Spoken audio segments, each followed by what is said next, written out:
The affirmative action decision is the one that's getting all the attention. I don't understand this decision, I must say. 6-2.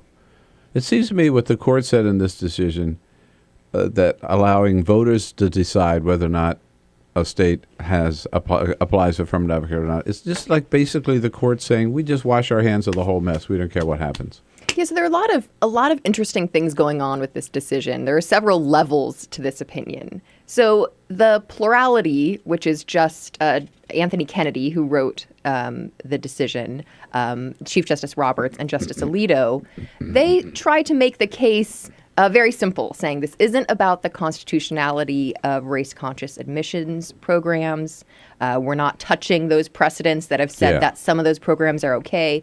This is just about whether you can have the voters of a state pass a constitutional amendment that forbids racial preferences in public education. So they're trying to say, oh, this is just about democracy. Well, they tried to say that about Bush v. Gore in 2000, too, some of them, right? Some of the same ones. Well, and you know, it's what I think is interesting is that they say there are these other cases that say that you can't sort of jigger the game rules for decision-making by passing certain laws that hinder certain minority groups from getting access to the law and justice. And when there's an actual harm to a particular racial group, then that's something that it will take seriously. So I think what's interesting is that if you look underneath their sort of, oh, this is just about democracy, you get at sort of their views about whether race-conscious admissions policies are important and worthy or not. Because if they were something like equal access to housing, that was one of the other cases that they said was important. So clearly that's important. But it seems like what's going on here is that there is a majority of conservative justices on the court that just don't think it's that important to have race-conscious admissions policies. Well, what happened to Stephen Breyer in this case? I mean, what the hell is he doing with voting with Roberts and Clarence Thomas and Antonin Scalia? You know, and others. It's very interesting. And he wrote a separate opinion that concurs in the judgment. So that's sort of like he agrees with the result, even if he doesn't agree with the reasoning of the other justices, the conservative justices.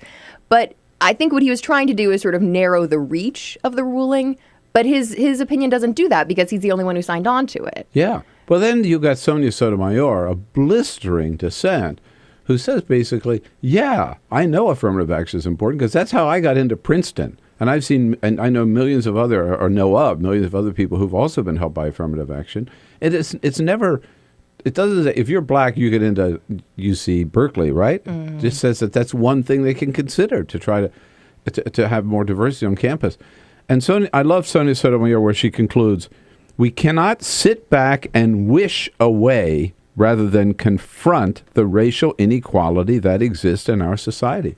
And she's accusing the court that that's exactly what they're doing, is just sort of turning their head the other way. Yeah, right? So this is so fascinating. So Justice Sotomayor, first of all, there's a sort of tradition in the Supreme Court that when the court announces its rulings, the person who gives the opinion for the court will read it out loud. Yeah. And sometimes, but it's actually quite rare, the dissenting justice will read a statement from the bench. And Justice Sotomayor has never done this before in her tenure on the court. It's about 4.5 years, I think.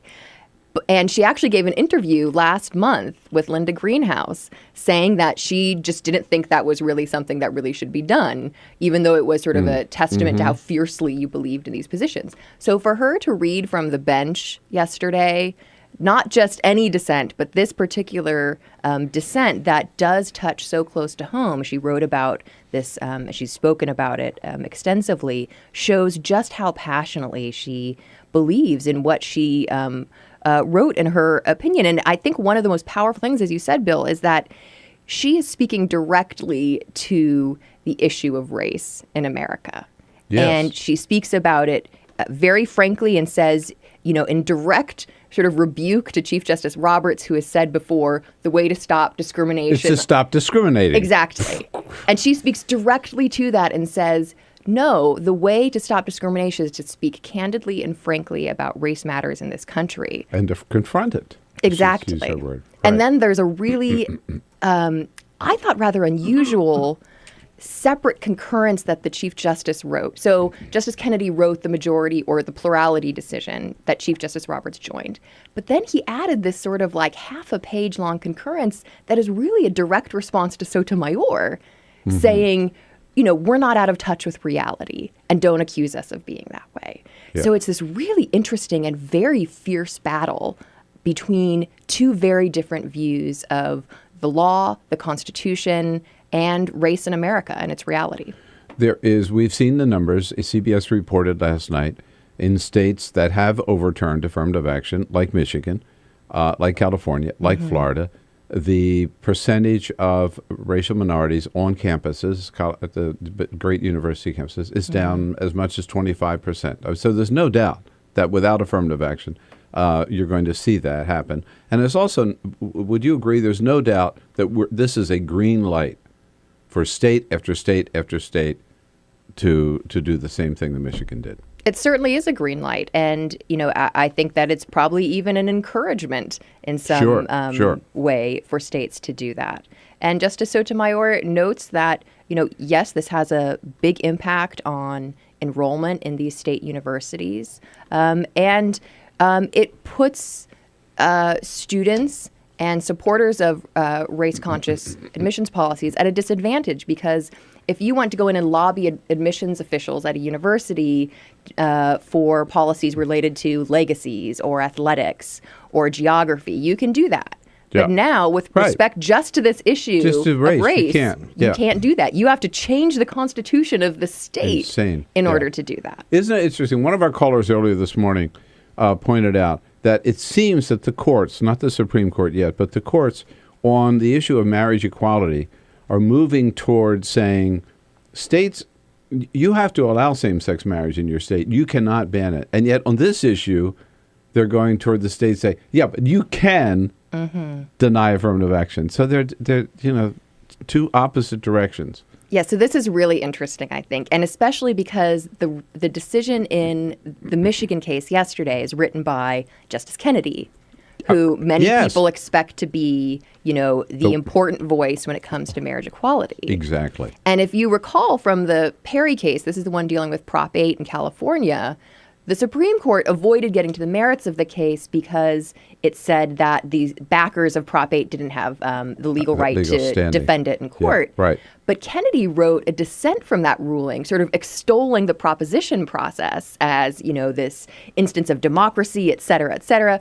And so I think, again, what you get to is this underlying point that it's about what the voters are deciding. And when it comes to prohibitions on marriage equality, I think Kennedy will say, well, what they're deciding, what they're voting in is unconstitutional. But under Kennedy's view, when they're voting in bans on race-conscious admissions policies, that's okay. Yeah, fascinating. And again, just a disturbing decision, I believe, by the Supreme Court.